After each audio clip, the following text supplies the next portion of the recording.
Hey, what's happening, people? Can you see me? Can you hear me? Tommy, can you hear me? Tommy, can you see me? What's going on with chat? Let's see. We've got 10 people watching now. Hi, everybody. Robert Phoenix here. And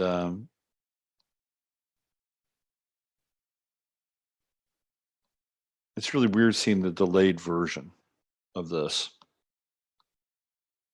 The delayed version. Hey, what's up, Fup? How's it going? We're just waiting for Steve and Krys to show up here. Looking awfully stern today. Well, I'm trying to figure out this new technology. That's what's going on. Yes, all good. Hey, Jennifer, what's happening? So just waiting for Steve and Krys to show up. Jump on in here. They should have the invite. Doing something new. We're branching out. We're evolving and bringing in some new technology here. Partnering with Zoom to do some live stuff and do things like share a screen and just kind of upgrade the experience. So I'm just waiting for Steve and Krys to come on in, and hopefully they'll be here. If not, then we'll have to figure something else out. I'll have to do their show for them, even though they know a lot more about the subject matter today than I do. So let's see, where are they? Participants. Can we get some more participants? What do we got here? Can we add some people? Bring them on. Let's see what we can do. Invite. Let's invite. Let's get them in here. Let's invite them. They're inviting people.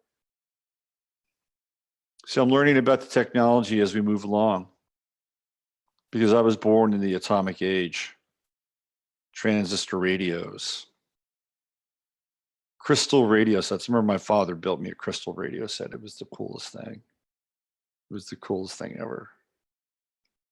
Just sit in your bed with a little crystal radio, trying to get stations on it, worlds away.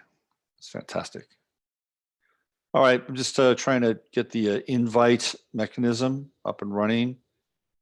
I hope there's not too much lag time, because there is definitely kind of a bit of a delay from what I'm doing and what you're seeing. So I can't really look at myself, at least not in the YouTube part. Come on, Gmail, let's open up. Let's make this happen. I want my friends to show up. Let's do it. Here we go.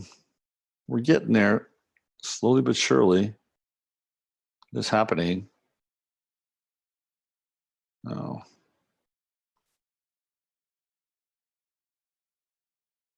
Here we go.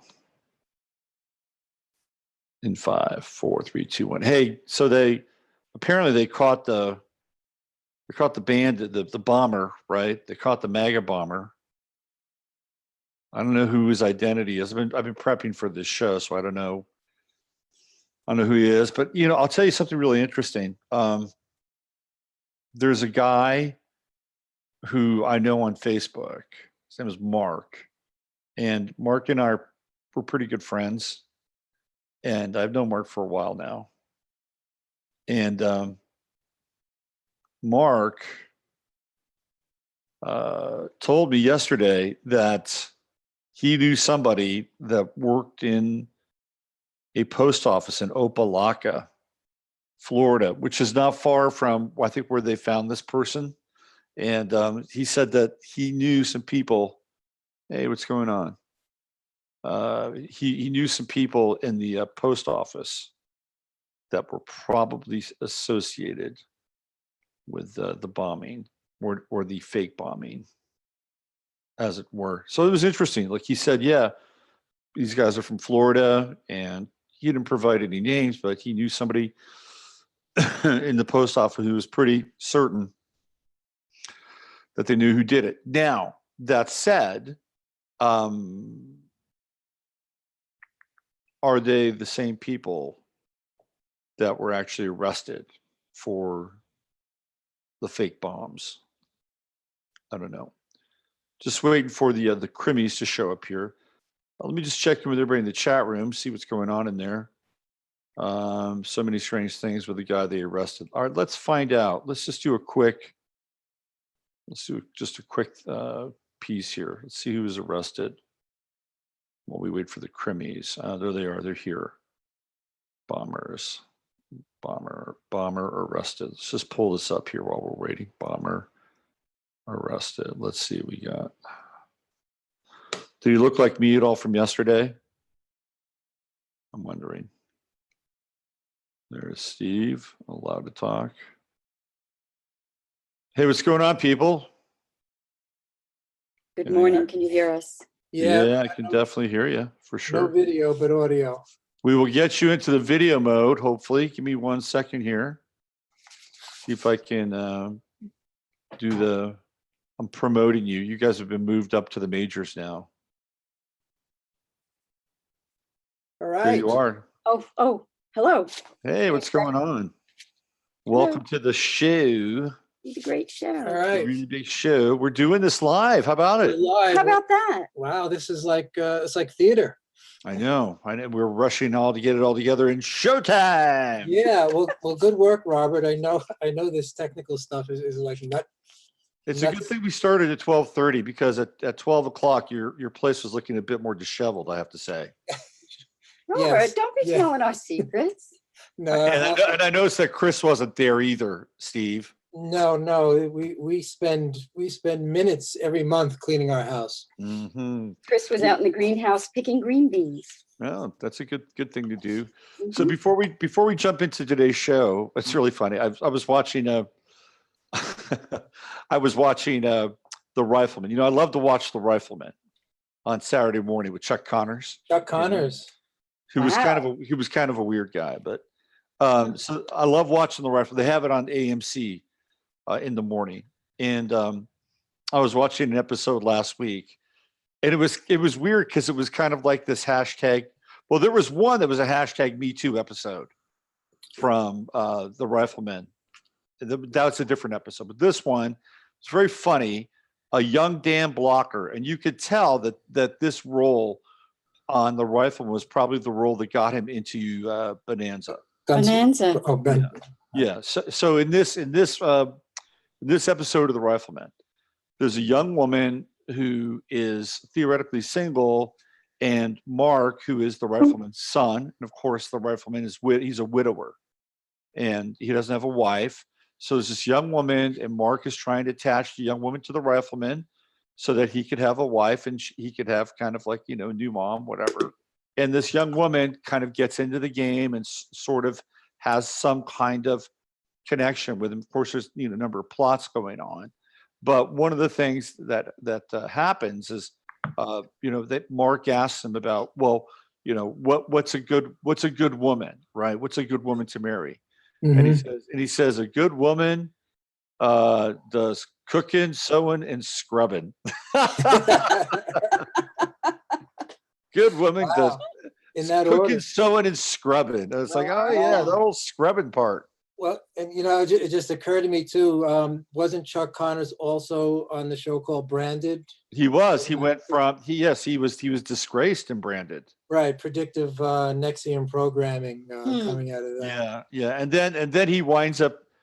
One of his last roles, I think, was being a kind of a thug for hire in Soylent Green.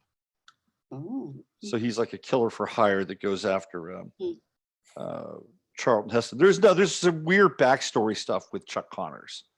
Like I think there's some weird kind of like Hollywood sex stuff with him. Yeah, they all have it. They're all branded, right? Apparently, yeah. That's the ticket in. He was also a two-sport athlete. You know that, right, Steve? No. He played for the White Sox and the Celtics. Oh, you scooped Steve on Really? Yeah, Chuck Connors was a two-sport athlete.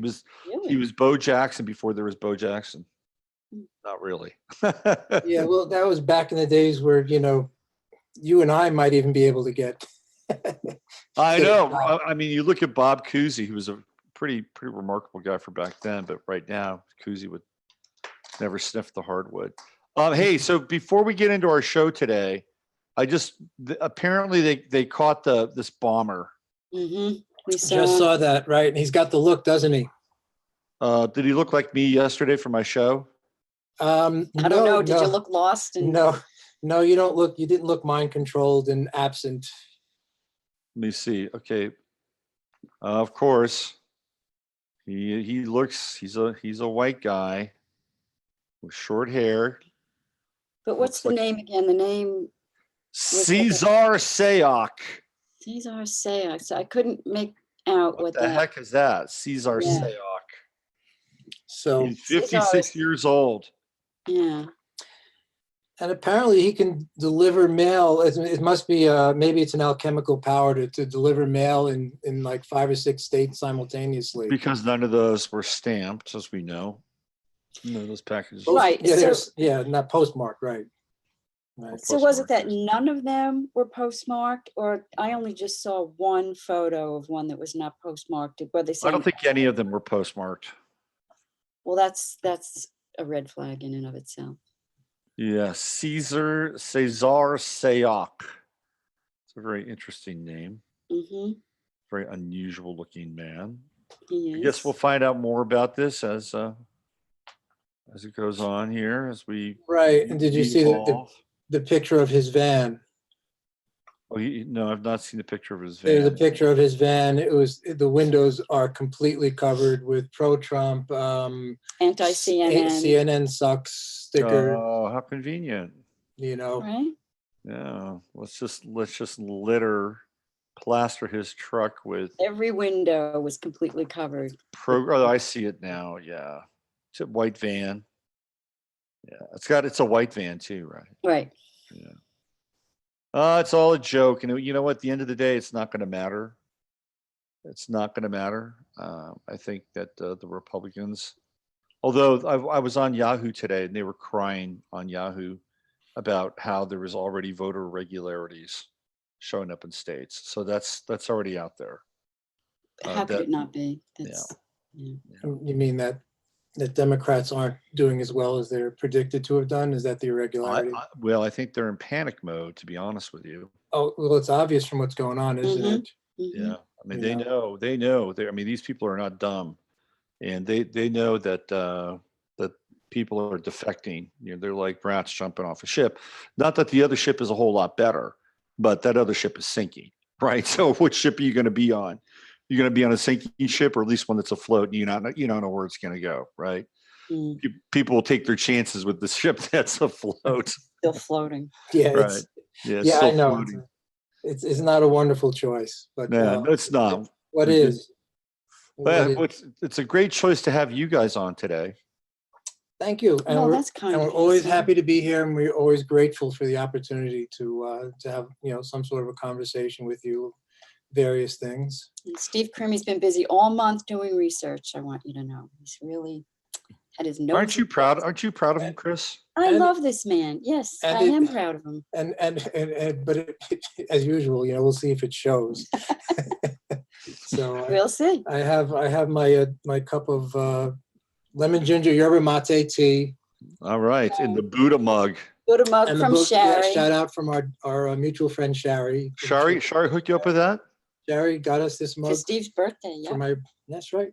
That's a great gift. From Spencer Gifts. Spencer Gifts. So, we had a thing about Spencer Gifts. Yeah, a little Long Island. We had a little giggle about Spencer Gifts. Yeah. Because you guys shared that. You guys shared the history of that part of the world, don't you? We do. Yeah, we waxed nostalgic on the early mall days. Yeah, last night we were going on about White Castle hamburger belly bombers. So. Should we tell people about Shari just a little bit without divulging too much? Oh my God, she's wonderful. We're so grateful you sent her our way. Yeah, Shari is someone who's been involved in many interesting things, and she moved to North Carolina. Robert put us in touch with her, and we've become really good friends. And she's a fantastic, oh my God, wonderful, and incredible person. She's a pistol. She's a force of nature. She's a friggin' semi-automatic AK-47. She's great. She's been a real bright spot in our lives. She's a great person to have on your side in anything. Yeah, she's like what, a triple Aries or something like that, like 3 or 4 I I planets don't in know. You Aries. did I don't know. you Did her did her chart. chart, and she was really amazed with what you Yeah, but came right up out with. of the gate, we just loved her. She's got Aries to burn, let me tell you. Well, Believe it. well, we also, we miss one thing we miss from New York is this sort of, straight shooter, no BS kind of New York attitude. And, here in the South, it's much softer, and there's nice things about, going to the store and everybody's nice, but, New York is freaking real. Yeah, people talk around things. Even here in Texas, I noticed that they talk around things a little bit. Right. Right. Like it's a conversation that kind of circles the drain. Right. But I would say by and large, the longer you get to know people, the more they'll open up. But New York's just like opening a vein. It's just, Yep. it's like right there. Yeah. Mainline, the truth. Yeah. Yeah, I'd love to have Shari on the show as a guest if she'd ever talk about some of her past lives. Well, who knows? That's up to Shari, I guess. They're pretty interesting. Oh my. Yes. Yeah. Yeah. So Shari's just to close the Shari loop. Shari was a client of mine, and we worked together, and we decided that it was time for her to get up and leave Long Island, which is where she was living. And I don't know, I was looking at some other places for her astrologically, and then she wound up just saying Asheville, and I'm like, okay, well, I think the best thing for you to do is just get out from where you are and create some movement and some momentum. The timing was right in her life, and she showed up there, and then I connected the two of you up, and it's worked out really well, I think, for her. And now you guys have a cool friend down there. So we love her. He's true. Yeah, He's we true. love her to And and a lot of our friends, who I can say this because they don't listen to our podcast with you, are still sort of in the mainstream media mind camp. So, so she's refreshingly even more out there than we are. She's one of us. She's our tribe. So yeah, for sure. Well, we're talking about John Winthrop the Younger today. Yeah. So let me get in here, and let's give people.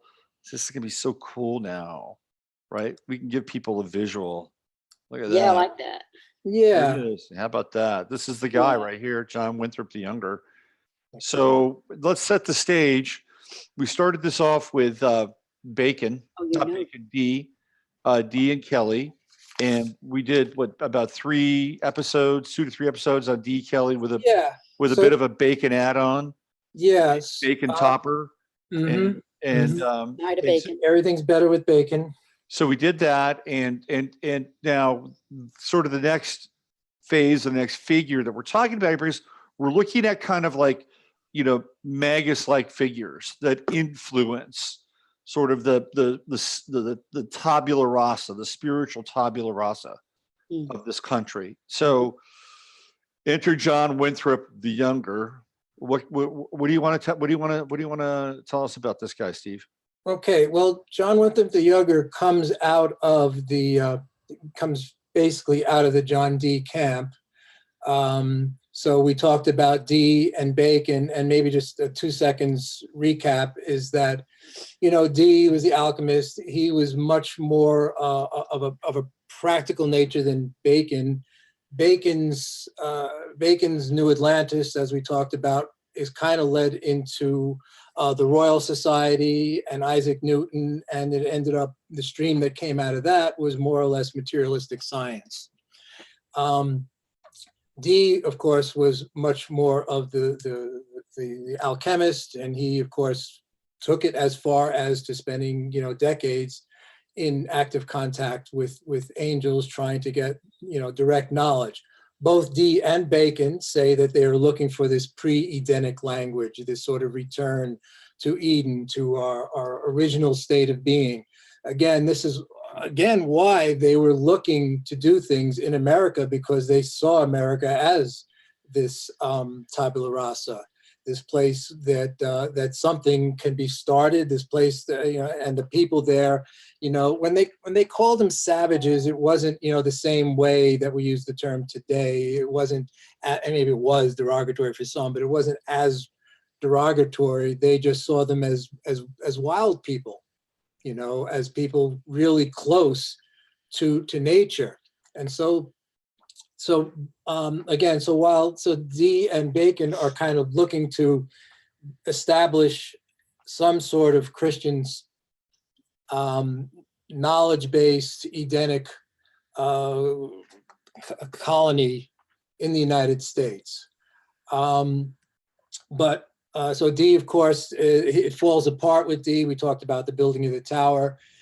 And so what happens is that this particular person, John Winthrop the Younger, now his father, John Winthrop the Elder, was the governor of the Massachusetts Bay Colony. As a teenager, John Winthrop, so we're going to talk, so just to backtrack a second, we were talking about him because he's the one that seems to have actually tried to establish a colony, a settlement based on the alchemical principles of John Dee. Okay, we know he's connected with Dee. Dee's famous symbol is the Monas hieroglyphica, which looks a little bit like the Hermes symbol. He signed his letters with it. That's funny, you said symbol, but I heard simple, and that works too. I like that. Yeah, so that was a symbol that Dee devised to basically incorporate, you know, there it is. the zodiac positions, the planets, all these symbols, plus all the elements are all contained in this symbol. And I love that it's contained within the cosmic egg. Right. And then Right. it's got, see, this is one thing we've picked up on is learning to read the visuals on this, which appears to be just fanciful artwork. But you can see that you've got Taurus and Aries, East and West, and you've got what looks to be Scorpio, and I don't know what, can't see that on the bottom. What would be, any guess on that, Robert? So I think what we're looking at here It's the four is, major. well, we've got the bull, right? and is that the scorpion at the I'm top? going to Looks say like it. scorpion. It Or looks, a crab, at first I thought it was a crab. think It it's- looks more like a lobster, lobster. which says to me maybe it's Scorpio. And then on the other side is the ram. And I can't make out what they're wanting that to be on the bottom because it's cut off. Mhm. And then on the top you have the compass Okay, so here's, and Mercury, I mean, it feels to me like, you know, that could be Aries, right? the ram, and then we have a Taurus, but the bull, and then and if it's a crab, then that would be Cancer, Hmm. and then I would say that the bottom would probably be Gemini, because you're dealing with those two funny little. Could be. That's curious. Little Yeah. curly cues. Yeah, I mean, I think it could be Gemini because Hmm. you know you're dealing with the first four signs Okay. of the zodiac. So Mhm. that would be my guess. But up until now, I've always just ignored the artwork or just enjoyed it for being what I consider to be beautiful. But now I understand that it's part of the text. Mhm. Right. One of the Yeah. things that we've lost is symbolic thinking. You Mhm. know, we're drowning in literal thinking, and so symbolic thinking was something that's been used, you know, throughout the ages, and so each sign and sigil would elicit a certain huge number of correspondences, and that's the whole point. Yeah, so on the right, that looks like it could be Hermes with the winged helmet. And then I don't know who that would be on the left. Mm. Let's see. That'd be very Gemini-like too, right? I mean, you would Mhm. have the masculine, the feminine, Gemini representing Hermes. So maybe those do represent Gemini at the top. Yeah, so what I like Mhm. about it is that it gives us a different way of thinking and looking at the world. You know, to your point, Steve, when you look at languages that are pictograms like Japanese or Sanskrit, there are a number of different meanings that you can derive Mhm. from, you know, depending upon where the characters are and things like that. And English seems to be devolving into this kind of literal script, you know, like zeros and ones. That's what it feels like. Mhm. Yeah, yeah. And Sanskrit, of course, is well, that's a whole other topic, but Sanskrit is amazingly interesting. And one of the things about from my study of Sanskrit, which makes it maddening to translate, is that the words can be almost in any order, and that it's the word endings that tell you, what sort of job they have in the sentence. But it's fairly vague, and you can do. And I think Hebrew probably operates the same way, though I've not studied it. So it's maddening, And then, of course, what happens is in Sanskrit, the words are all connected to each other. If one word ends in an A, another one begins with an A, then they're just shoved together. And so you have to figure out where to break apart words, and there's always, a certain amount of ambiguity, and sometimes that's purposefully put in there.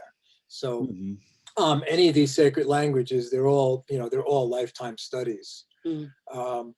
So this was a symbol that John Winthrop the Younger used on his letters. So we know that he was really interested in Dee. He also bought a huge number of books, as many as he could, from Dee's library as they became available throughout time. He had friends in England. But very interesting, at 18 years old, he travels in search of knowledge. And where does he go? He goes to Constantinople. He travels through Syria, the Middle East. And this is in some way a recapitulation of the story of Christian Rosenkreuz, the putative founder of Rosicrucianism, who did the same thing according to the alchemical texts, whether they are real or whether they are what we call ludibriums. That's our new word we learned. Which is our word for the day, and maybe we'll get into that later because of our connection with how it works with Q is an interesting correlation. But whether it was a joke or not, he kind of follows the story. Go to the East to find knowledge, and then you're bringing it back. So in certain ways, they're doing this to revivify Christianity, which has been, decimated by the dictates of the Catholic Church and the Jesuits, and their power grab. So a lot of these people, so what's left? And of course, a lot of the knowledge in Islam, and Islam is kind of coming into decline. Their high point of their culture is basically 800 to maybe 1200, 1300. And so what's happening after the Crusades, a lot of the esoterica within Islam is being brought back into Europe, and it revivifies a lot of the learning that's been coming out, a lot of the people there. So they're interested in that. But he makes the actual journey. He goes, and he's not just reading books. He goes, he works on a ship. So he comes back with whatever he's garnered, and studies law at this place called the Inner Temple, which is kind of interesting, a place of law in England. And I found it interesting to find out that, talk about India's independence movement, Gandhi, Nehru, and Ali Khan, who was the first prime minister of Pakistan, all studied at the Inner Temple. They all studied law there. So it's kind of interesting that a lot of, what Dee is doing is trying to begin the British Empire. You can look at India going down or being severed from England in a certain sense, their independence as the end of the British Empire. And they all kind of studied at this place called the Inner Temple. So do you think that that's still extant? It's in London, or it was in London? It might be. I don't know for a fact. Okay. So Winthrop's father is the head of the Massachusetts Bay Colony, and in 1631 he lands there, and gets involved in some of the things with his father. Now, he's studied alchemy. He's interested all the time that he's actually supposedly studying law. He's really gathering friends and studying alchemy. And a main thing with studying alchemy is alchemical medicine. So he becomes really well known for this. So he lands and he gets involved in several of the things going on through the Massachusetts Bay Colony, which of course at that time, was very, very Puritan and not very interested in alchemy. And wasn't his father Puritan? His father Puritan. So there's always a tension between them throughout their whole lives. Mm-hmm. Gets involved in the fur trade. He gets involved in providing medical care. So one of the main things to know about Winthrop, he's he's a practical alchemist. So he gets involved in various kinds of manufacture. He gets involved in mining. He goes and tries to establish, he does actually establish a mine outside of Boston. And mining was none of these things were terribly successful, but you'd have to get a lot of funding from across the sea, all sorts of things. He got involved with the manufacture of gunpowder, glass, soap, anything to try to bring this chemical and alchemical knowledge to bear on manufacture, because he would also see that. So for the alchemist, as opposed to what eventually comes to science, that God was really taking an active hand in what they were doing, and you can see that with what we talked about with these angels.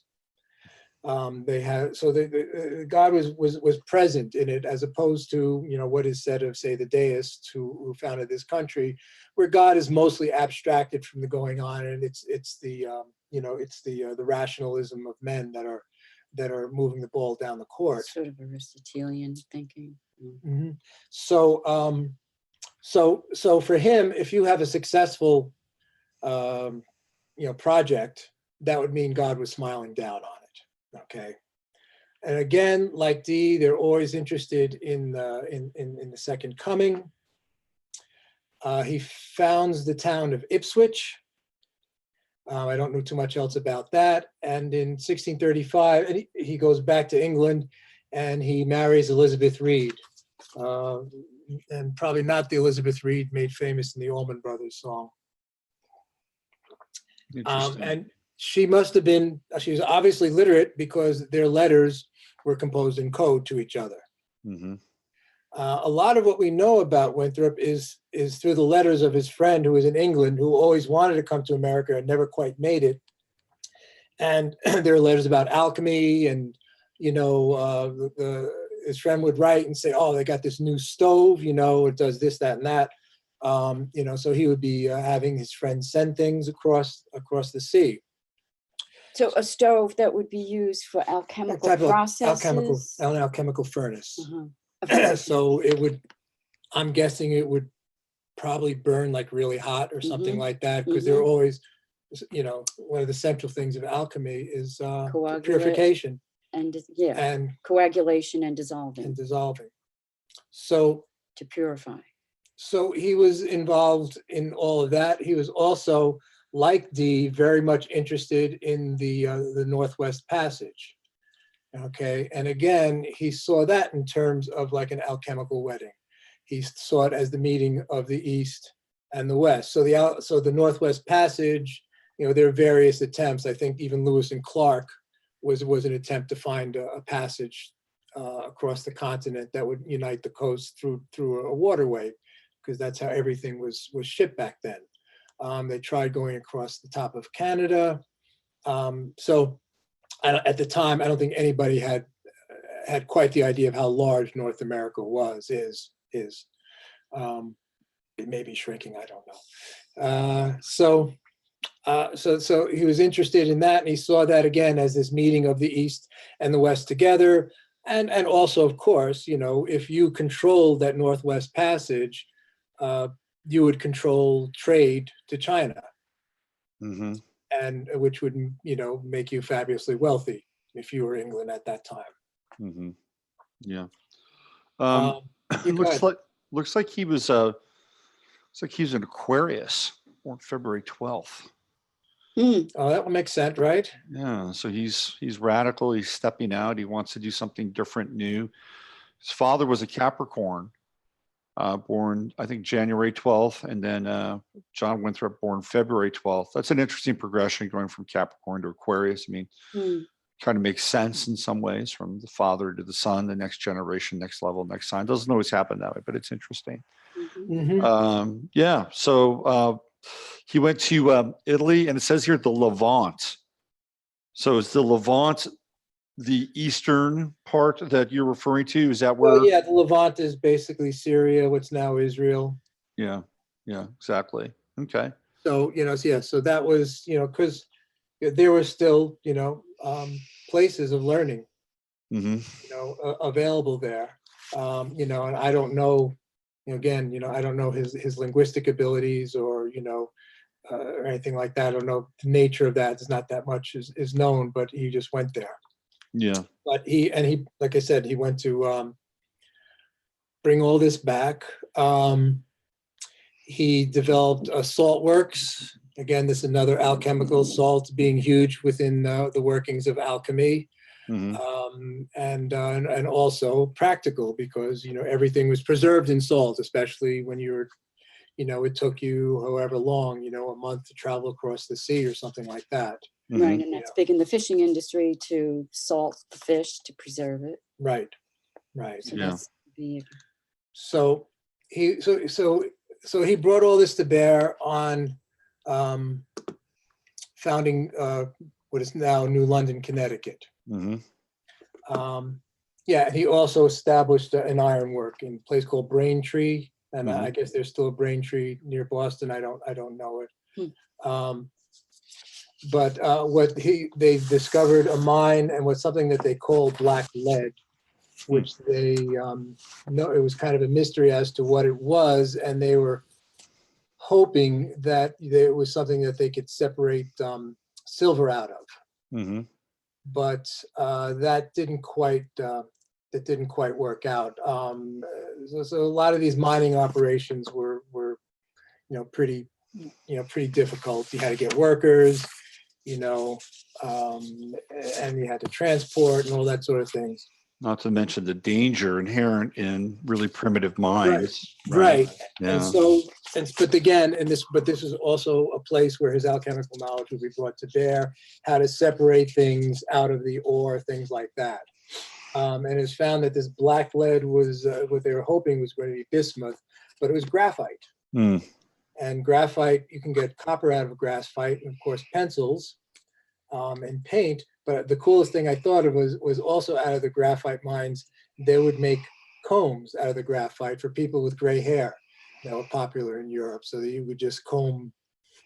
It's like having a bunch of pencils going through your hair to. Mm-hmm. Mm-hmm. If you have dark hair, it would work well. If you had light hair, I guess you're out of luck.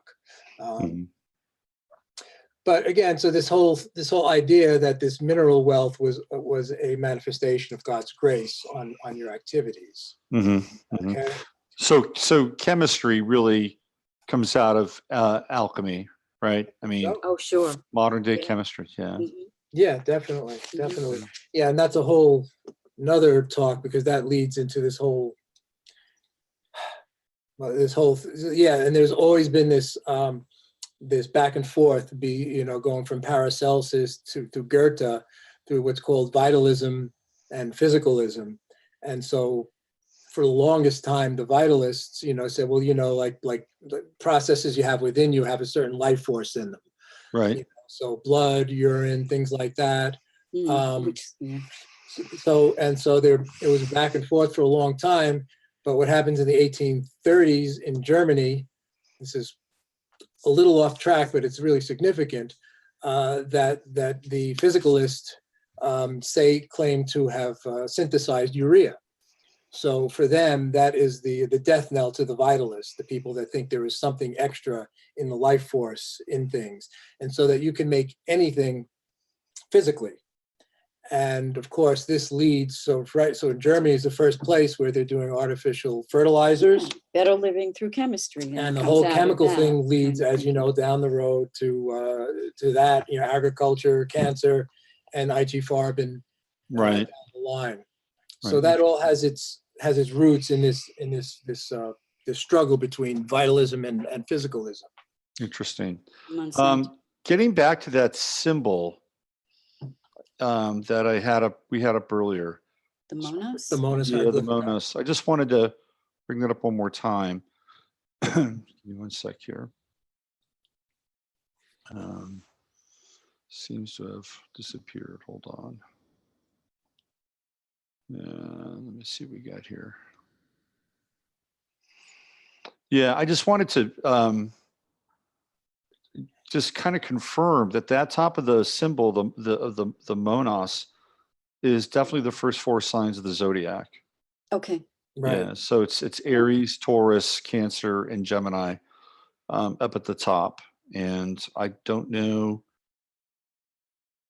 I almost want to say that might be Leo at the bottom, like a lion. Hmm.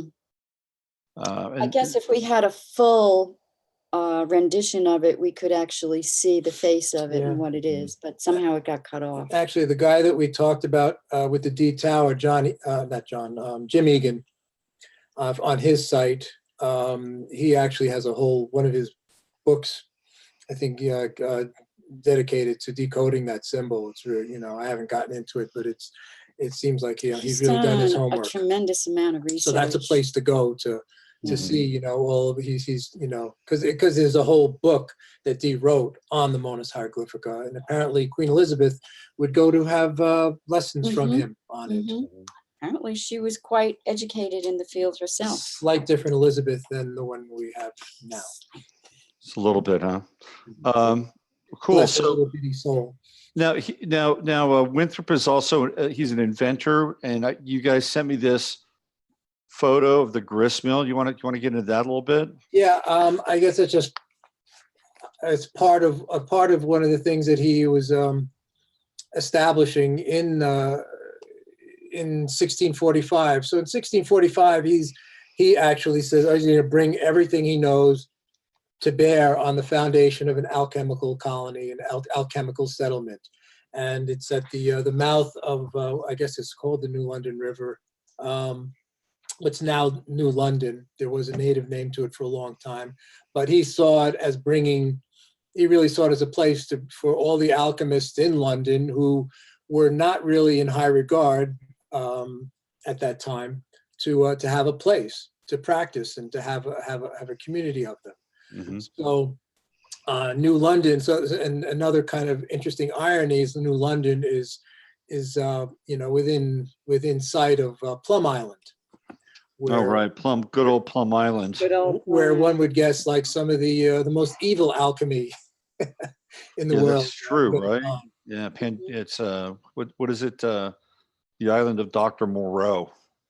Island. Right. We used to take the ferry past Plum Island when we lived from, I think it's from Greenport. Yes, you take the Greenport ferry across to Connecticut to Lyme. Yeah, it was a much nicer drive than going around New York City. Go up and taking the ferry across to Connecticut if you're going up to Massachusetts or something.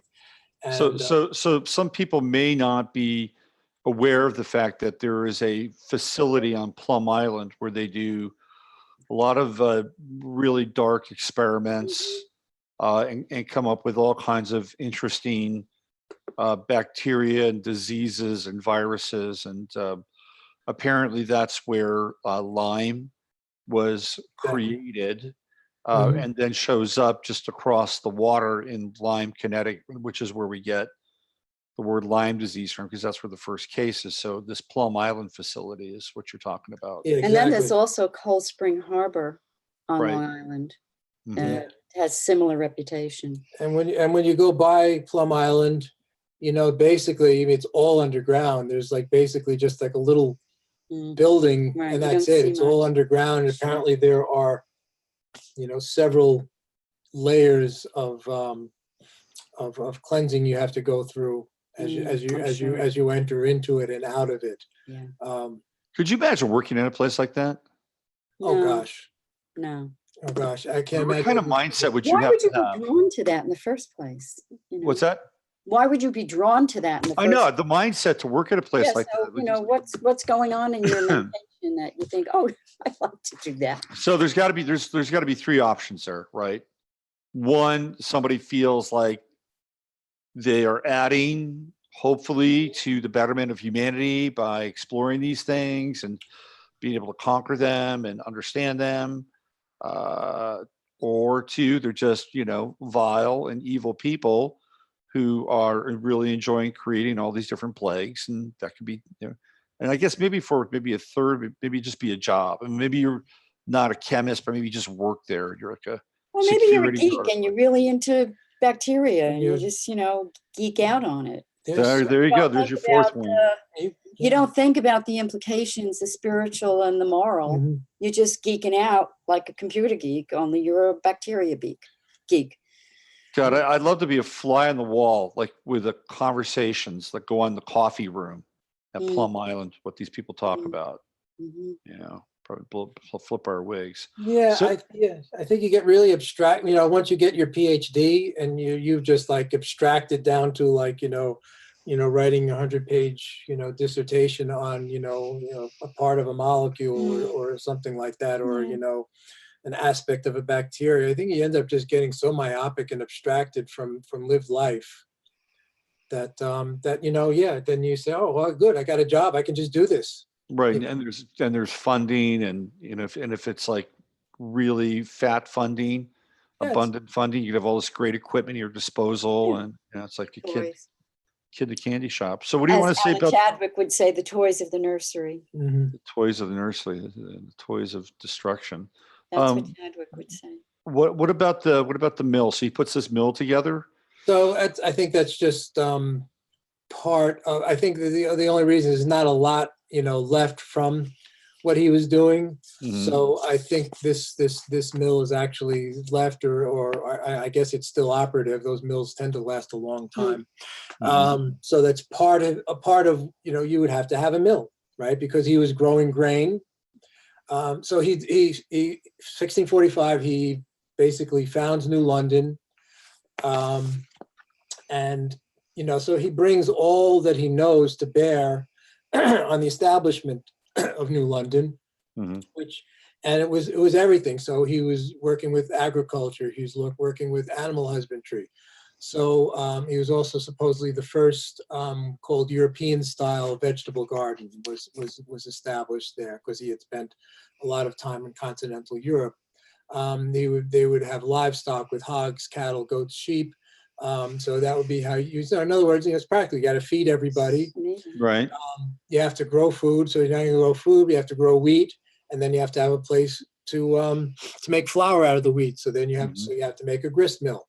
That's not necessarily alchemical, but apparently he made some kind of alchemical compost, but no one knows exactly what that is. And vineyard, right? And we learned when we were collecting what they call grape leavings from the Biltmore estate, because they have their own grapes and they have their own wine. Mhm.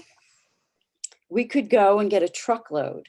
After Right. they press the grapes, you've got the skins and the seeds left, and they call it grape leavings. And it makes fabulous compost Oh. and mulch. And mulch, yeah. But the thing is, in biodynamics, they recognize that grapes hold the qualities of the sun. So they capture qualities from the sun that are Mhm. very beneficial to when they break down in the soil. So who knows how much they knew about that, or if they were looking at the vineyards in that way. That's an outside possibility. Yeah, and the stuff we used to get from the Biltmore, I mean, it was just dry. It was like sand. It was light and fluffy and dry because they had pressed it so dry. When they extracted. I mean, there was nothing. There was not a bit of moisture in them at all. Yeah. Mm. So so he's so again he's founding New London. So he's bringing all this together. One of the things that he also did was that the community and the native community, the Pequots, live side by side. Mhm. Okay, so that was an unusual thing for a colony of that time, if not singular. Mhm.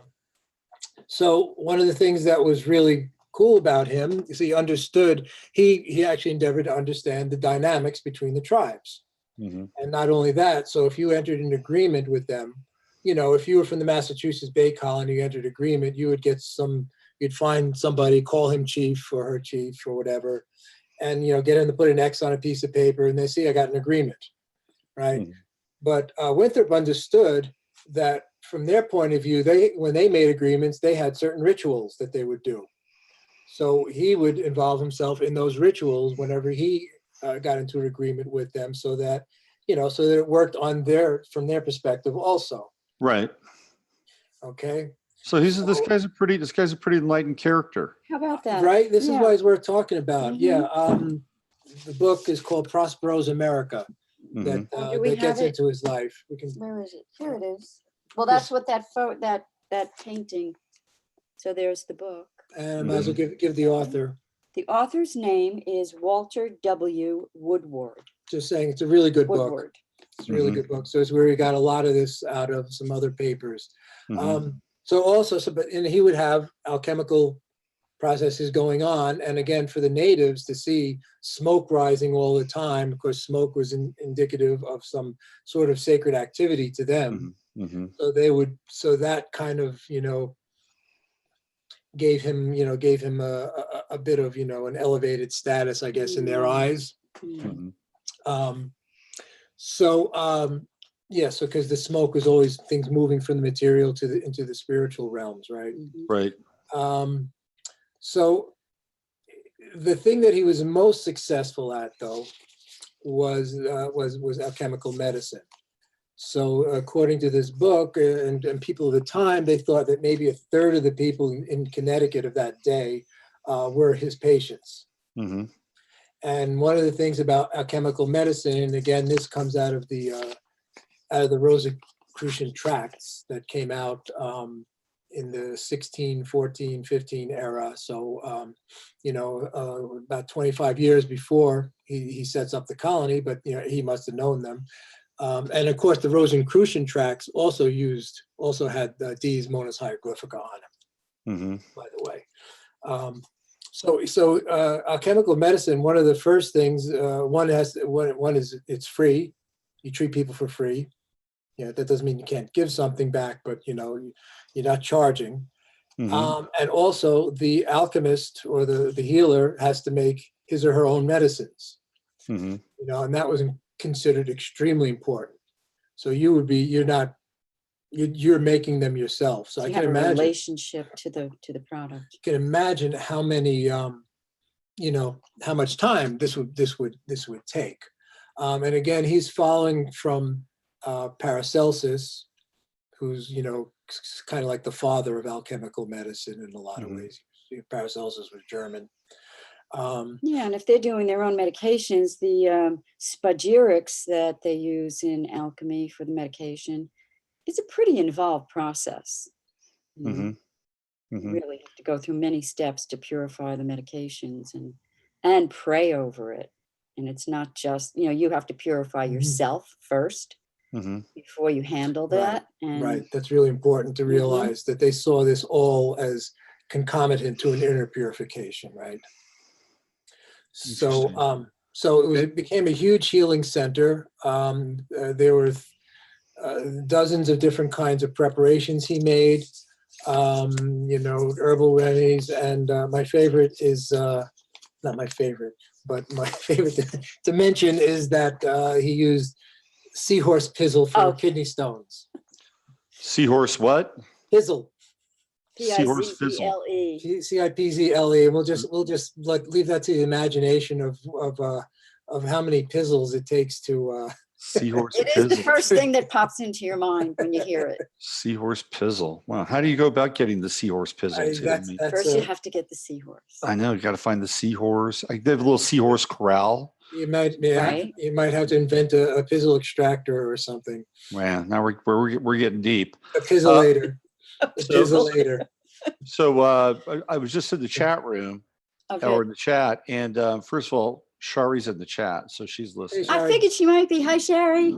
Yeah, and a couple of interesting comments. The Adams brothers are apparently from Braintree. I don't know. The presidents, John. Yeah. And apparently Chris Knowles, the guy who does The Secret Sun, you ever read his blog? He's pretty interesting. I heard the name, I don't know. He grew up in Braintree, and somebody in the chat room said that he talks about how the energy there is very strange. It's a very unusual place. So. Oh, really? Not knowing in what way? Strange? No. It was just a brief mention. So we have a little bit of interest in the show in the chat room. You sent me a couple of other images. You want to talk about any of them? Like there's this page from Winthrop's diary. Do you want to get into that? Yeah, that's just an idea of his writing, of his diary. So, and just to continue on the medicines, they were mostly purgatives. So they were mostly, that was the main thing. I think if you were from England and you came to this country, there would be all sorts of interesting kind of bugs you'd have to encounter and deal with. So a lot of them were these purgatives. Mm-hmm. You want to talk about the alkahest? Oh, that was interesting. I was reading some other book and I cannot remember what I was reading, and I came across this word alkahest as an alchemical word. Mm-hmm. And so I just did a quick search on it, and it's known as a universal solvent and dissolver, Mm-hmm. but it's also involved with the life force in blood plasma. Hmm. And so what I ended up finding was there's a company called Alkahest Alkahest Inc. And they are involved in looking at the qualities of the life force in young blood, as opposed to what's depleted and what's left of it in old blood, Mm-hmm. and taking the plasma from young people to give to old people. Wow. So then that led me to think, oh, that's just way too interesting for what's going on and being revealed these days. Yeah. Yeah. I So thought, did you wow. go any deeper? Did you find out who was on the board of the company or anything? I looked and there was nothing interesting there. Yeah, I didn't see anybody No, interesting but that yeah, I it's recognized, but corporate I thought, vampirism. that's really creepy. That is creepy. They're just saying right out there, it's like, yeah, we're just taking, this youthful blood plasma from the teenagers and giving it to these old people, and Mm-hmm. look how wonderful we are because we figured this out. Right. Okay. Okay. Yeah. So that's one of the. And that just, because right. I had never come across that word, and I love a new word. Right. So I thought, alkahest, that's a nice word. Let me go chase that down. And lo and behold, there's actually a company that participates in. Company that calls itself Alkahest, and that's what they're involved in doing. So, Guys. It's a synchronistic world yeah. we're living in. Yeah. Oh, I had, so the other night I was having dinner, and then I had the word synchronicity come into my head. Mm. And Kimberly, who lives out here, says, she said synchronicities. At the same time, I was thinking synchronicity. Oh, interesting. So it was like, how much more of a synchronicity could you get, right? Not much more. Sync. Right, So right. Making synchronicity, saying synchronicity. And Chronos. Yeah, same time. At the same time. And anyway, I just thought I'd Yeah. pop that. It was kind of a funny moment. Yeah, well, we've been noticing a lot more synchronistic things of conversations and then things showing up on our iPhone. Yeah, songs showing up, mention a band, songs all of a sudden showing up.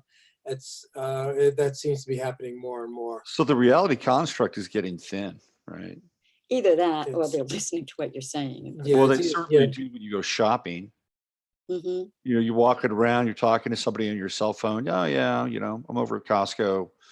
I'm looking for, a starter for my battery, right?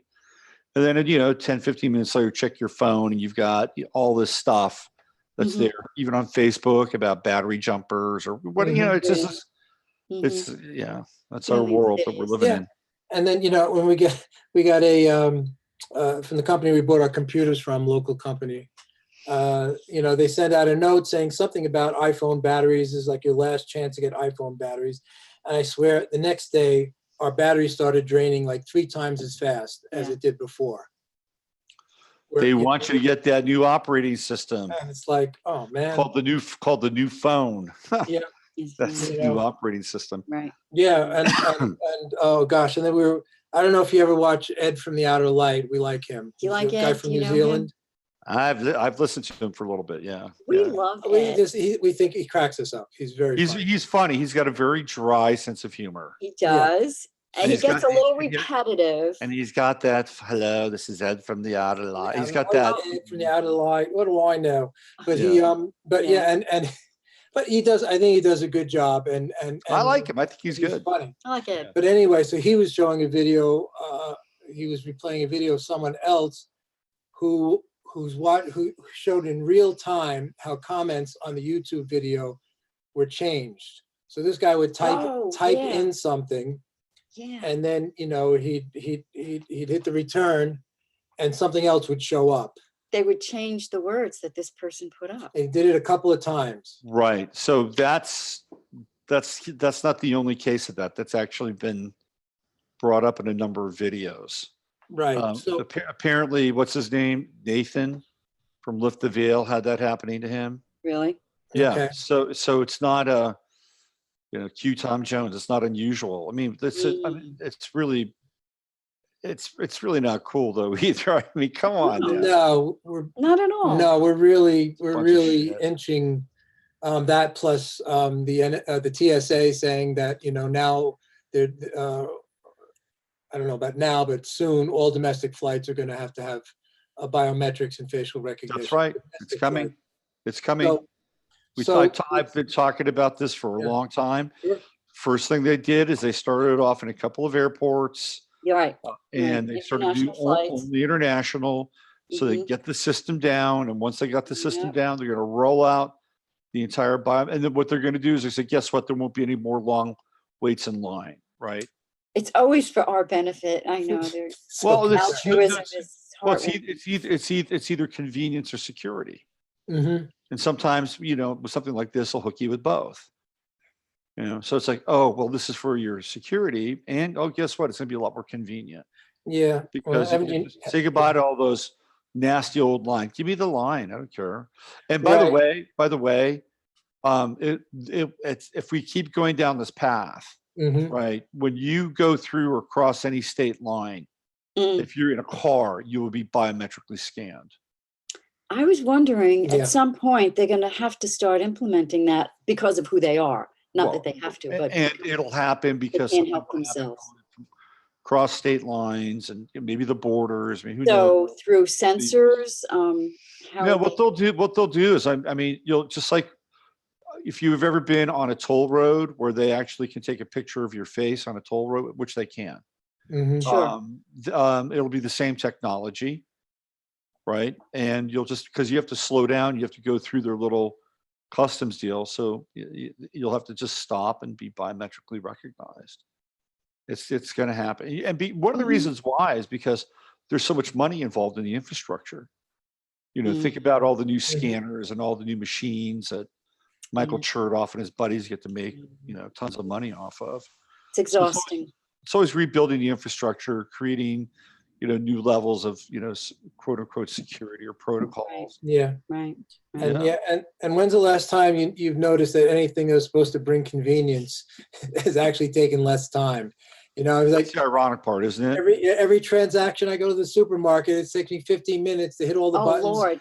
And let's not even talk about forgetting your password. I signed less papers buying my house than buying toilet paper. Or try to return something at a store. That's when you go down a rabbit hole, because now you're into their system, and I was returning this one little really dumb thing to the Ace Hardware. First of all, she says, "What's your phone number?" It's like, "Does you really need my phone number?" Why? I mean, it's just a simple return. And what happened is that the system, and you'll hear this all the time with people, like you go to get them to do something.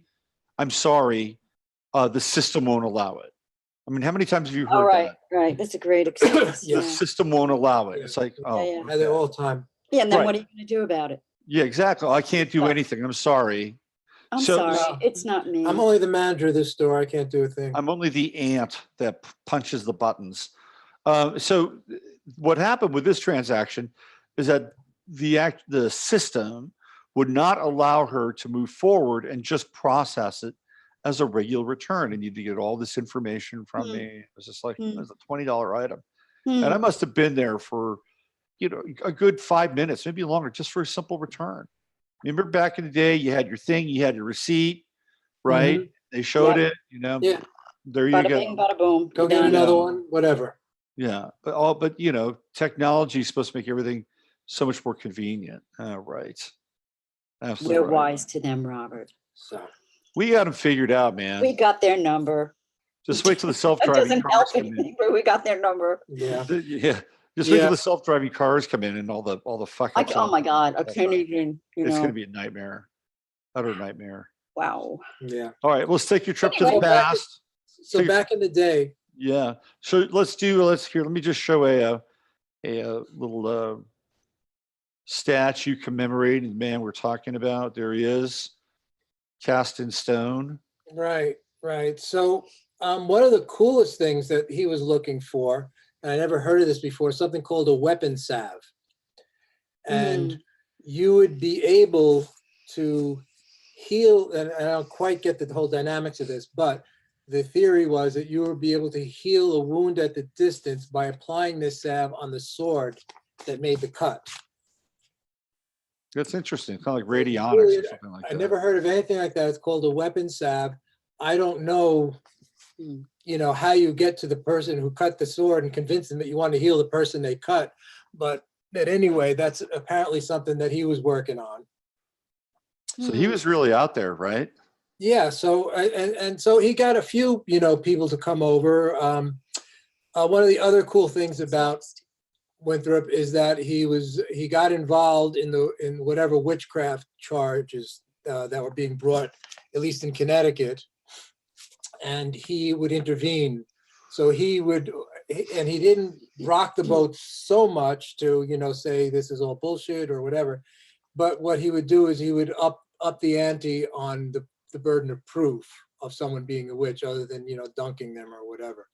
And he would use whatever logic and knowledge that he had, and so that none of the people accused of witchcraft were convicted. They were, they had to say, I'm just going to be a better person or something like that. The only times that there were convictions were when he was in England, and they were able to hold trials without him around. So he was a friend of the witches. He became governor of Connecticut in 1657. Apparently, they didn't tell him, and they didn't inform him that he was even up for the post, but they just made him governor. So he ended up spending a lot of time in Hartford, which was the capital of the state, not of the state, of the territory back then. He had a friend, and just to kind of show the dedication of the alchemist, he had a friend named Jonathan Brewster, who was part of the community there, the settlement. And he was trying to find something that he called the elixir. And the elixir was an alchemical healing of all maladies. So it was a universal cure. And he spent basically his whole life trying to bring this into being. And so back to this whole idea of personal purification, according to his letters, he was concerned that he wasn't pure enough himself to be the one to bring this into the world. He didn't think he was going to live long enough to do it. And at the end of his life, he passed on the work, what he had done, onto Winthrop. I don't know where it went, but that's where the story ends, that particular story. He also became the first person from the colonies to become a member of the aforementioned Royal Society in 1662. So just say a little bit about So the Royal Society is well, it becomes basically the proponent of scientific materialism. They use Bacon as their putative progenitor. So they're basically advancing science. So it's a group of people that meet. There apparently were a couple of alchemists there, but alchemy was really dying out in England to a large extent. And then, of course, when Isaac Newton becomes president of the Royal Society, then it becomes more or less this sort of clockwork, mechanistic universe and experimentation is done on that level after that. And Isaac Newton, of course, was an astrologer and did other esoteric things, but that's not what he published. And so the effect of Isaac Newton on the world is not those works, but on his physics, his what's called Newtonian physics. Right. Right. So this particular society, so even back then, they seemed to be really looking to garner power for themselves and through science. And so they kept on trying to get Winthrop to write a natural history of the colonies. So, and the reason for that was that, so that they could take the natural resources and use them and basically take all his information. But he was smart enough to just keep on sending him, little artifacts to keep them happy, but not give them any real information. So he'd send them a starfish. So look, isn't this weird? And bugs and whatever. He would just send them all these sort of things. So he never gave them what they wanted. So I thought that was really interesting. Why did he not want them to get all excited and come here? Did he want to stay on top of the information? They would come and they would ruin everything he was doing. They would just take over. Yeah. It would just become a mercantile operation. Right. Interesting. And not an alchemical operation. So again, extractive of natural resources and what have you. Yeah. Right. So it's a very distinctive difference between the two. Yeah, because one is based on an ethic, like permaculture. It's based on an ethic. Care of the earth and care of peoples of the earth is the permaculture principle. Right. And so this seems to be their same kind of ethic that they base on. It's for the betterment of the human condition. Right. Upliftment of the spirit of the human Right. spirit, so that you can go back to the pre-Edenic unity and be able to speak that original language, as Peter Kingsley would say, resound the original note, right? Right. So that note has died out, it's faded out, and we're wondering now, where is it to be found? Where is it? Let's find it, at least listen for it, and so we know what to listen for, hear that sound, so we can trace it back. So you trace the sound back to the origin and revivify. Yeah, I'm afraid 5G may create a little bit of noise and It's interference. making it hard. Yeah. Don't think that's not part of the plan. So I don't know. Do you want to just because to make an Apollonian Dionysian balance, we could very quickly do Marymount? Yeah, sure. Before we do that, I was just in the chat room. It's fun kind of going back and forth and yes, I like that. Yeah, getting some of the comments. Kristen from Vancouver said that now when you renew your license in British Columbia, it's a total biometric exercise. Really? Yeah. The noose is tightening. So absolutely. Yeah. You know what? I forget what it was. I don't know. So the chip companies in Europe are certainly growing hugely. Sure. Installing chips in fingers. Oh, that rice-shaped chip. So that's the next biometric, because I want to be able to open doors. For Christ's sake, it's all fun and games. It's all cool, right? As you know, everything is hackable. Oh, right. Yeah, absolutely. Okay, so what do you want to jump into next? Well, just because, so really, in a lot of ways, because you've been talking a lot about the sort of Apollonian Dionysian the shift. Right. And so just for fun, it's kind of fun anyway. I think it's because it's just a great story and it's just quick. So about 20 years before he establishes New London in 1627, there's a guy named Thomas Morton who lands in the Puritan colony run by Winthrop's father, I guess at the time, maybe before Winthrop's father actually.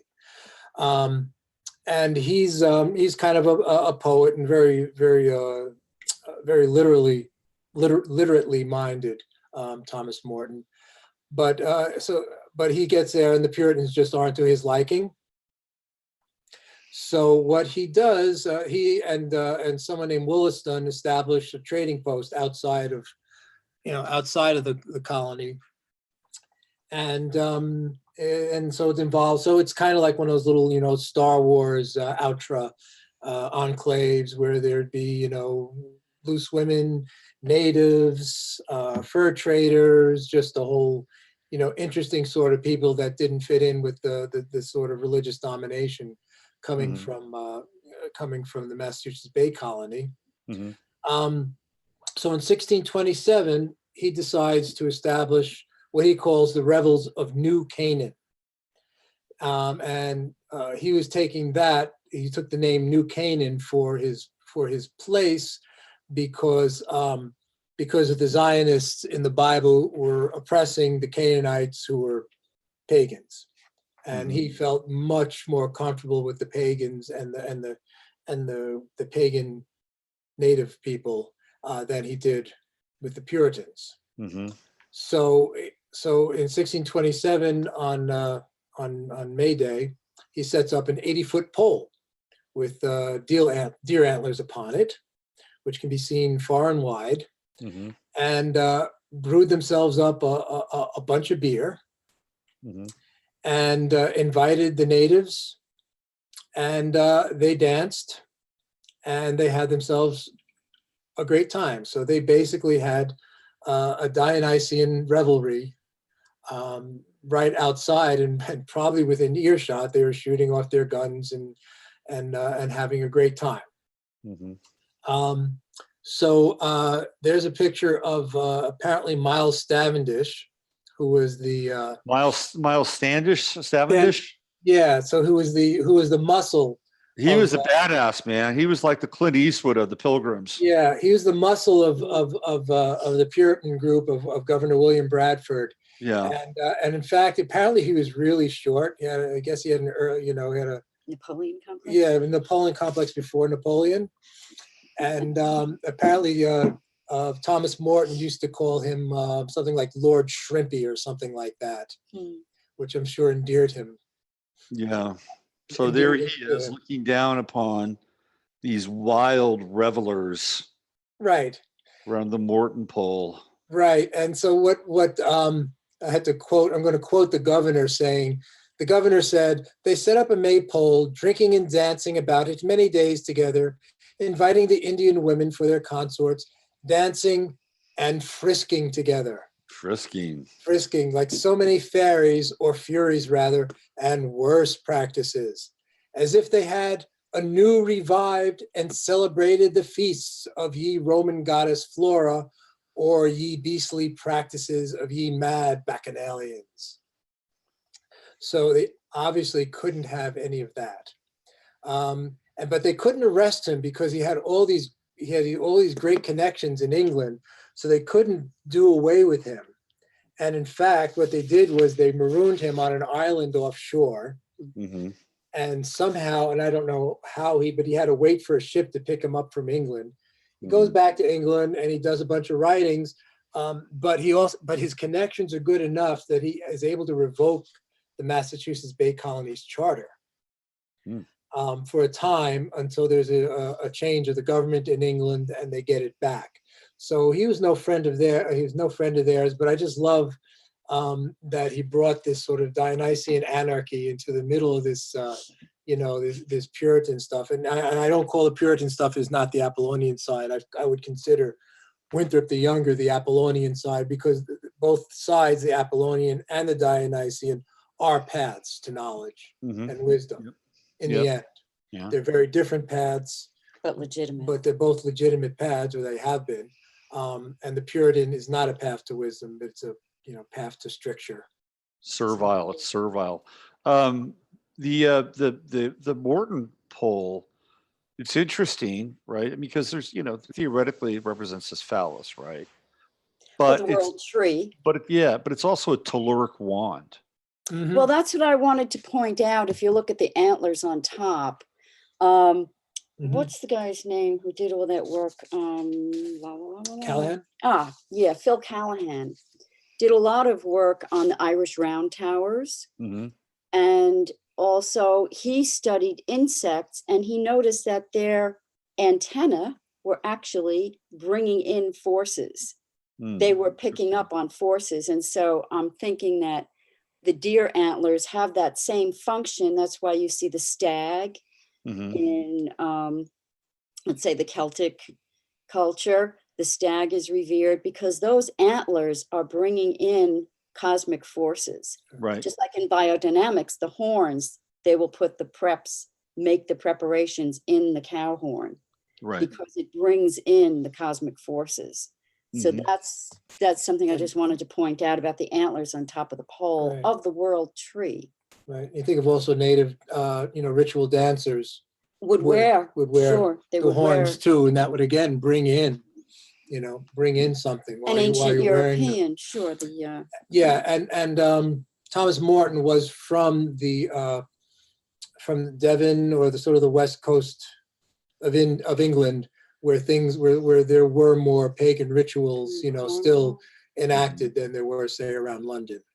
Mhm. right. So For he sure. would bring that in there. So he was obviously much more in tune with what they were doing, and felt like what they were doing was far more real than the Bible thumping Puritans of the Massachusetts colony.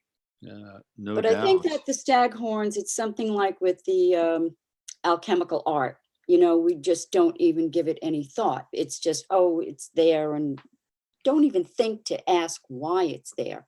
Mhm. It's definitely there for a reason. Yeah. Yeah, so that's the quick thing on and he called this place Merrymount, and that's like a very Shakespearean play on words, Mhm. you Mhm. know, Yeah. happily mounting. Happily mounting. Huh. He just got it. It just landed in. That was good. That was good. Well, we have more ground to cover, but do you want to save some of your deep research for another installment?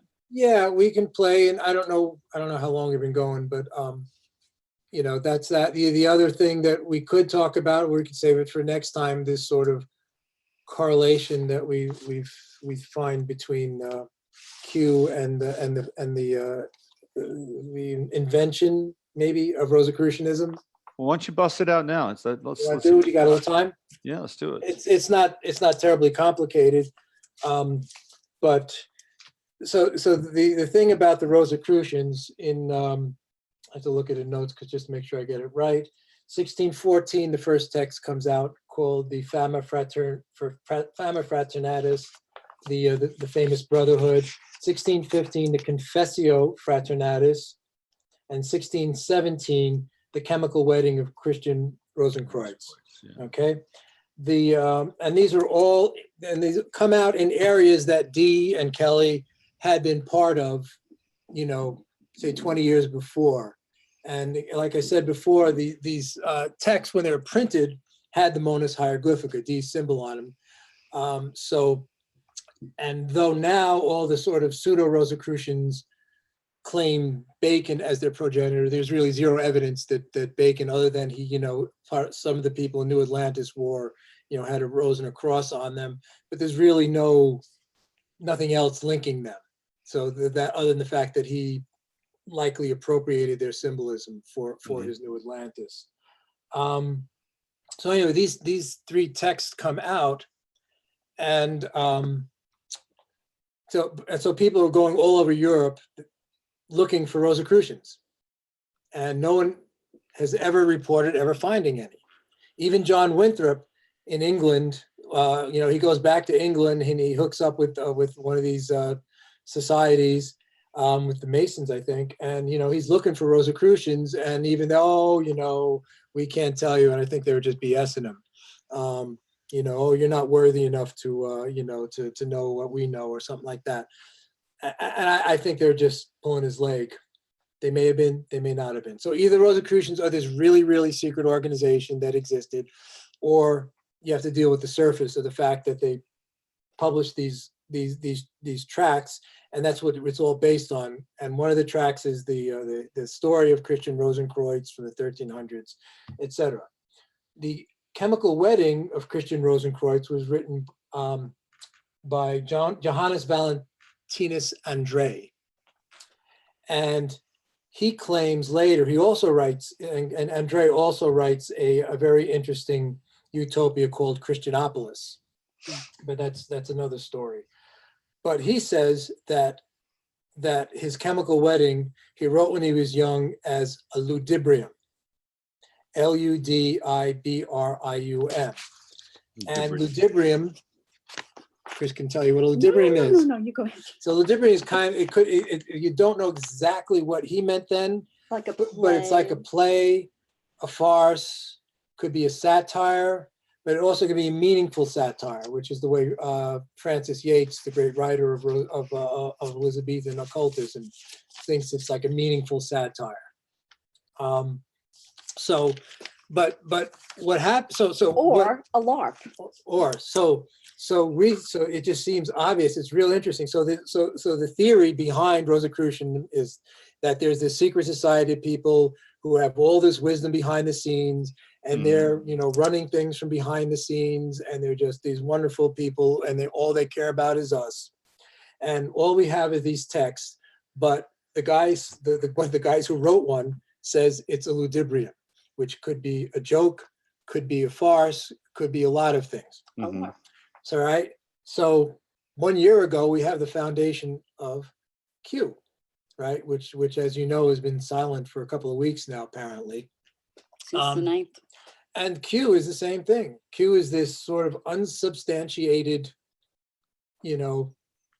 group of people that claim to have all this wisdom behind the scenes, like the Rosicrucians. They're disseminating little bits and pieces of knowledge. They're cryptic, like the Rosicrucians are. Everything's hidden. For them, it's hidden in sort of codes and what have you, while the Rosicrucians hid everything in symbolism, which was the lingua franca of the day.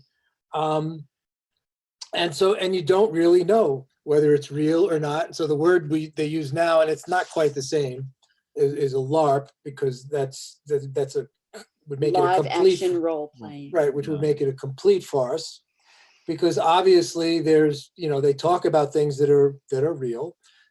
Q talks about and it is apparent that there is obviously some intelligence connection in there somewhere, however it works, but who knows. But I thought it was really interesting that this advent of Rosicrucianism and the advent of Q for our time seem to parallel each other in a lot of ways. Right. Maybe we call it Rosicrucianism. Rosiq. Oh, the Rosicrucians. Rosiq, not to mention your cat. My cat, Rosie Q. Rosie Q. Oh.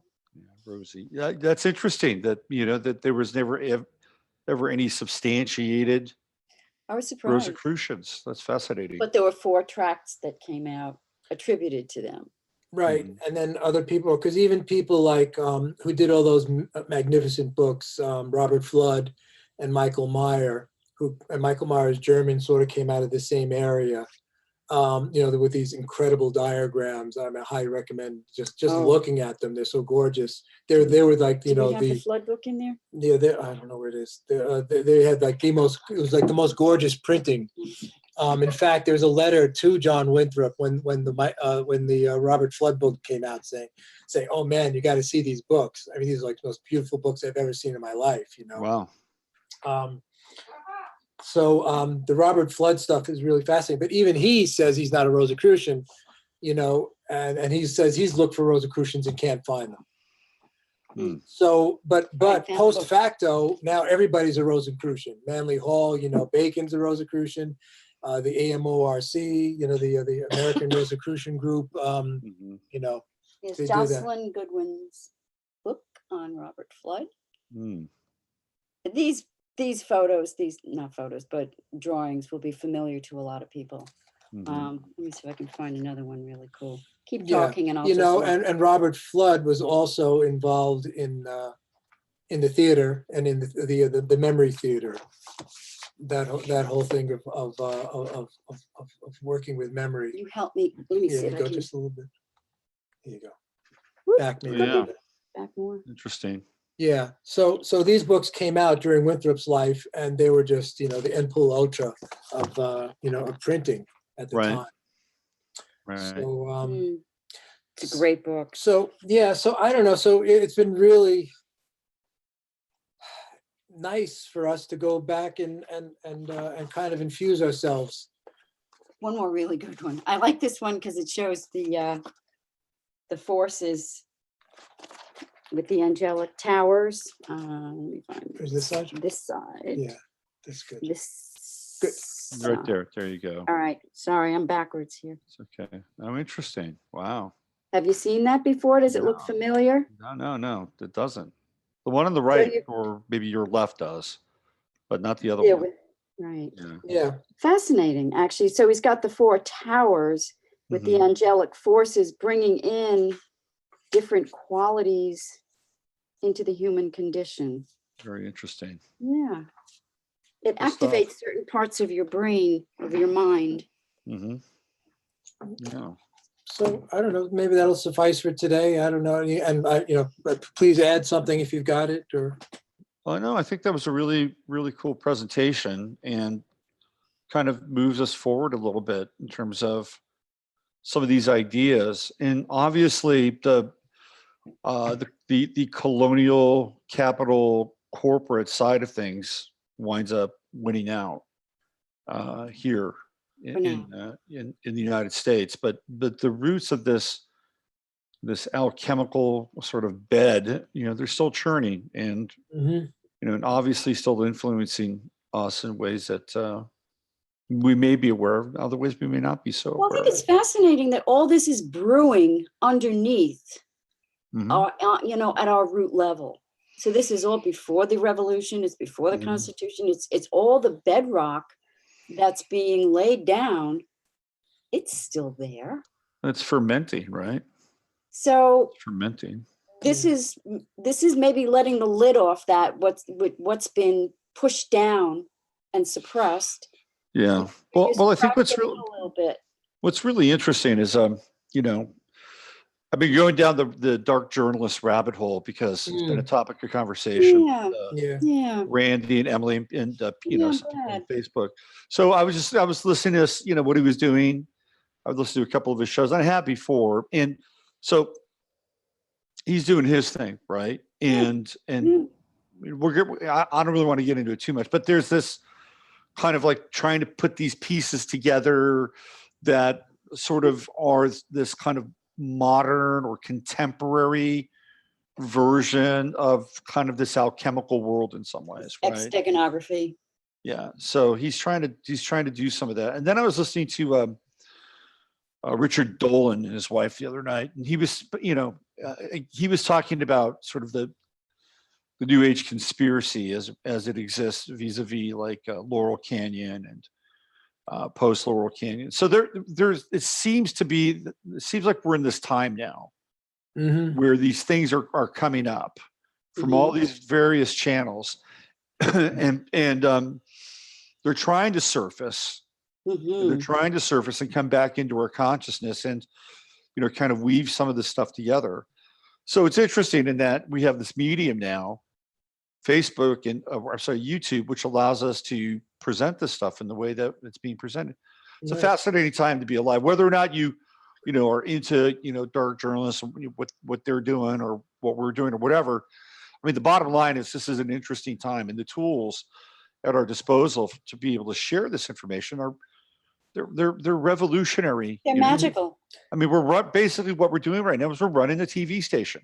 Mhm. Yeah. And we've got about 50 people that are participating, and hanging out in a chat room and taking this in. And I mean, 30 years ago, this might have been on a Philip K. Dick movie, but it was not. And by the Yeah. way, to give you context, 30 years ago is when Kirk Gibson hit the home run against Okay. the A's. Yeah. So, Well, I was thinking, the only thing that, there was like public access cable was like kind of the first iteration of this, right? right. You just had people like ranting, for their. Who's that guy in New York? Joe, what's his name? Oh, I forget. I didn't. We haven't really had TV in 40 years, 30 years. I don't know. Yeah, we gave it up for Lent. Yeah. Well, in Austin, we had or I wasn't here then, but in Austin they had Alex Jones. Of course, that's where he got a start. That makes sense. And Freeman. Do you guys know Freeman stuff? Oh, Yeah, I've seen him. Have you seen him? You'd like Freeman. He was. I think somebody we know interviewed him. I forget who it was. Yeah, we watched it. well, was that Maybe it was Occult Randy. Priestess? Maybe it was Randy and Emily had Freeman on. Yeah, Randy Neville had Freeman. Okay. Anyway, Freeman got his start at cable access in Austin. He was there at the same time as Alex Jones. So yeah, I mean, it was It was kind of strangely interactive. Like you could call in and stuff. But it's nothing like it is right now. It's way more ubiquitous. No. This Yeah, and to add to your point, I mean, you could look at the history, and they've never been able to suppress this stuff fully. And you look, and you look in, whatever. There are other couple of communities that we can talk about. There's the upstate New York in the 1800s was just a hotbed for all sorts of interesting things, and including Mormonism. And Peter Lamborn Wilson's work is phenomenal. Yeah. Hakeem Bey, you know him? Temporary autonomous zones. Yeah. So he really did tremendous research into all these free-thinking communities across the United States. And that's a whole can of worms. Another good word, antinomian, is my other favorite word. Nomos is law in Greek, so they're against the the church law. All these antinomian groups. Because always look in the end, the word of the Bible is not going to suffice. The thought is not going to suffice. You have to have the experience. And that's what, these people, even if it was a drunken experience, swinging on a maypole, there was a form of transcendence going on. I mean, well, those things are built into cultures, right? I mean, look at Lent, and look at the pre-Lent sort of Bacchanalia or the Dionysian that goes on, and then it's like, okay, we honor that. Then we move into this more kind of Apollonian phase that brings us into spring and new growth, and there's a balance to be had, right? Yeah, it's hardwired. Yeah, but the stuff, but it keeps on cropping up. Here, look at your friend Robert, was it Bonomo, who just put out that really nice movie on the Tarot. Yep. So the stuff they can't keep it down. No matter what they do, they can't keep it down. Yeah, I agree. Well, listen, this has been really great. Do you want to tell people where they can find you? Yep. Chris can tell. I always tell. LogosophiaBooks.com, LOGOSOPHIABOOKS.com. And it's kind of a side note too, though. I've had people now ask me if they can stay at your Airbnb while they're in North Carolina. Sure, just go on to the page. So you might actually have a whole other thing happening here soon, with people wanting to stay with you. Yeah, the Airbnb does very well. It's so lovely. We really, in fact, we love doing it. It's so nice. We just had an eloping couple. In fact, just before we went on, just before the show, they were out, and it's raining and cold here today. But they were actually going to go out on one of the mountains and do their ceremony. Oh, really? Yeah. Very sweet. But so she had her wedding gown on and her sequin sneakers. Yeah. So tell them where to find our Airbnb. Well, what is it? Beauty. It's Beauty and Peace in Asheville. Right. So if you type that in, Beauty and Peace in Asheville, on the Airbnb site, you'll get our listing and pictures of our home and our cat and our little what kitty. have you. So it's been wonderful. He's sleeping. Who's sleeping behind us? Sleeping. Hey, Chang, say hi. There he is. There he is, the little man. Mr. Excitement. And yeah. So we'd that'd be fun to meet people who are Wouldn't that be fun? Yeah. But it's a nice thing, and and also it's really restored our faith in people in a large degree, because we get grumpy, and most of the people who show up here are really, really nice. So it's kind of renewed our faith. And our motto is, beauty is not a luxury, it's a necessity. Oh, look at that. He's totally into it. He says, oh, yeah, you're talking about me. I'm beauty. That me? 10 man. Yeah, that's right. He says, that's me. Haven't eaten in 15 minutes. What are you guys doing? Okay. Hey, right, Robert, this is so much fun. Yeah, thank you. And thank everyone for tuning in. I really appreciate your attention. It means a lot. Thank you, everybody in the chat room, for hanging out, hanging in. Thank you, everyone.